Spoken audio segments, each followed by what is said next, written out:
من الشيطان الرجيم.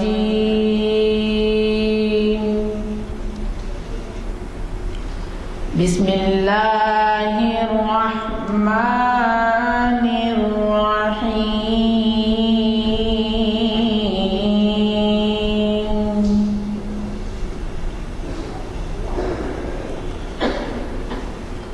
سنة من قد أرسلنا قبلك من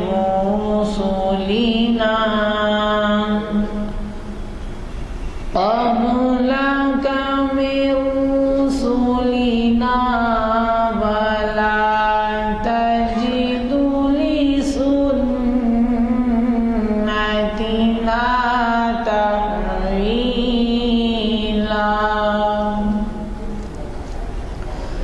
أقم الصلاة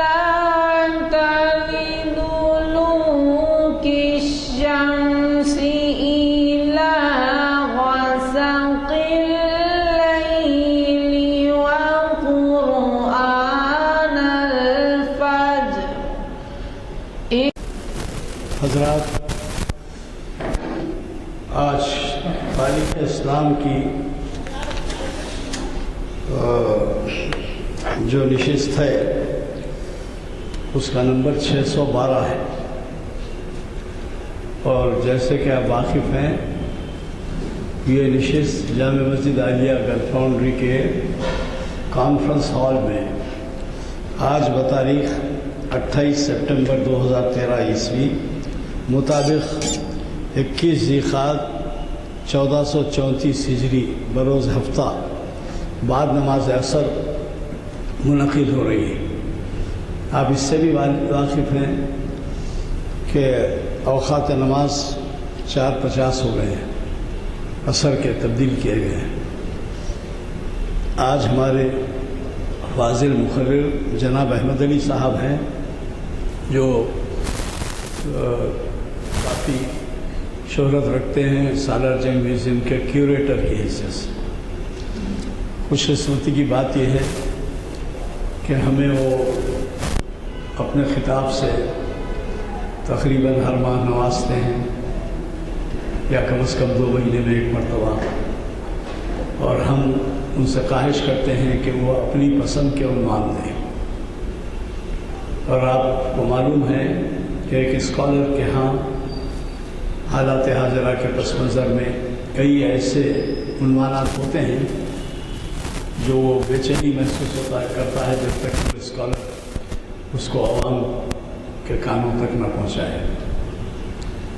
انہوں نے ہی ہمارے لیے یہ عنوان تجویز کیا تھا جو آپ کے سامنے اعلامیوں کے اندر درج ہے کہ حیدرآباد کی تاریخی مساجد، اور پہلا لیکچر ان کا ہو چکا ہے پچھلے مہینے۔ خوشی کی بات ہے کہ وہ لیکچر اتنا جامع لیکچر ہے کہ وہ پہلے ایک نشست میں مکمل نہیں ہو سکا، تو آج انہوں نے ہمیں اس کے حصے دوم کے لیے مخاطب کرنے پر رضامند ہوئے۔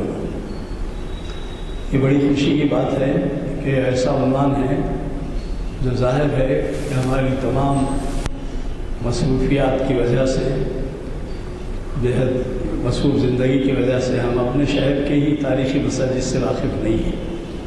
اللہ کا لاکھ لاکھ شکر ہے کہ اس نے ہمیں ایسے اسکالرس کے خدمات سے سرفراز کیا ہے جو بلا معاوضہ ہمیں لیکچر دیتے ہیں، جبکہ ان کے لیکچرز کے لیے ان کو باہر سے بلایا جاتا ہے تو کئی ان کے سفر کے اور ٹھہرنے کے انتظامات عالی شان طریقے سے ہوتے ہیں۔ اب یہ ہمارا کام ہے کہ ایسے اسکالرس کے خطاب کے سننے کے لیے ہم ہمیشہ آمادہ رہیں، اور جیسے میں نے پہلے ہی کہا ہے کہ ہماری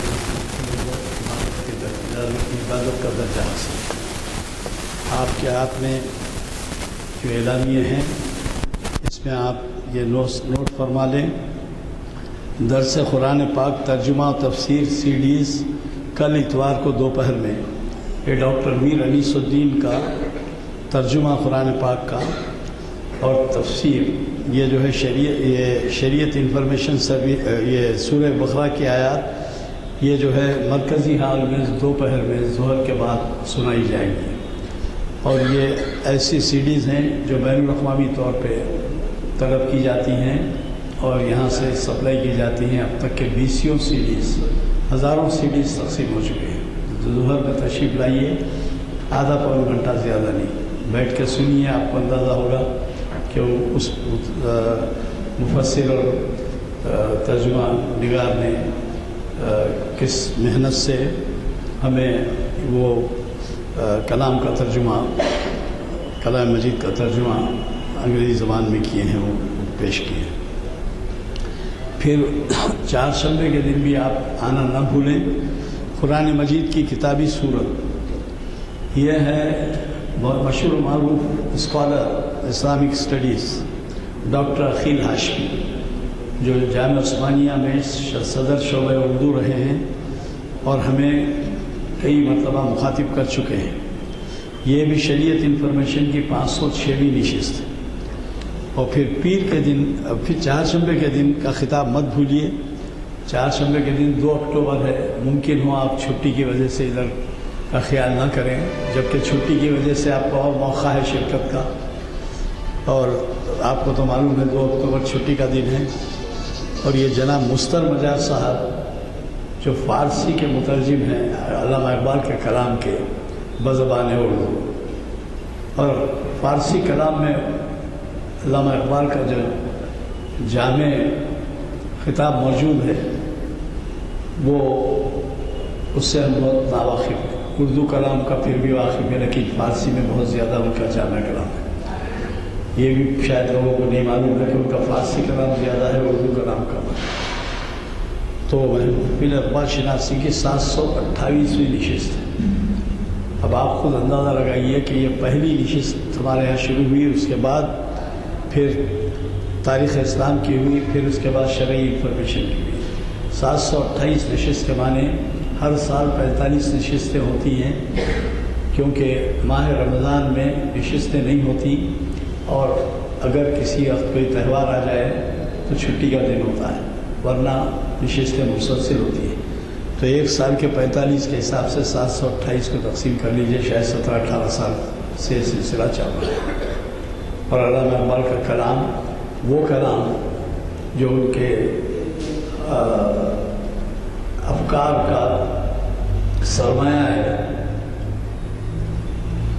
دین کے تعلق سے، قرآن مجید کے تعلق سے، اور ترجمہ و تفسیر کے تعلق سے، تاریخ اسلام کے تعلق سے، وہ کلام یہاں پر پیش کیا جاتا ہے۔ اور وہ کلام جو غیر متعلقہ ہے ان چیزوں سے، اس کے لیے ہمارے پاس کوئی خطاب نہیں ہوتا۔ جیسے مثال کر ہمالیہ کل کی نظم ہے، تو پہاڑ سر جیون کچھ اس قسم کا ہے، یہ سارے جہاں سے اچھا ہندوستان، اور یہ چیزیں ہمارے پاس یہاں نہیں ہوتی، قرآن حدیث اور تاریخ اسلام سے متعلق ہوتی ہیں۔ تو اس لیے میں کہتا ہوں کہ اس ایسی محافل کو عبادت کا درجہ حاصل ہے، آپ ضرور شرکت کی طرف توجہ کریں۔ میں زیادہ آپ کا وقت لیے بغیر یہ گزارش کروں گا کہ ایک اور اعلان کے لیے ہم سے کہا گیا ہے۔ آپ کو معلوم ہے شہر حیدرآباد کی ایک مشہور ہستی جو سارے ہندوستان میں مانی جاتی ہے، بلکہ بیرون ملک بھی مانی جاتی ہے، وہ جو ہے مولانا سلیمان سکندر صاحب مرحوم کے کتاب کے رسم اجرا ہے، اور یہ ہے بصدارت علی جناب محمد عبدالرحیم قریشی صاحب، اتوار 29 سپٹمبر بوقت 6:30 شام، مدینہ ایجوکیشن سینٹر نامپلی، فوری بعد مغرب کے یہ منعقد ہوگی۔ اور اس میں ایک بہت اہم عنوان سے، جو خصوصاً ہمارے نوجوان واقف نہیں ہیں، تقریر بھی رکھی گئی ہے، وہ ہے کیا سقوط حیدرآباد کی یاد میں یوم نجات منانا درست ہے؟ یعنی ہمارے بعض ایسے ادارے ہیں یا برادران وطن ہیں جو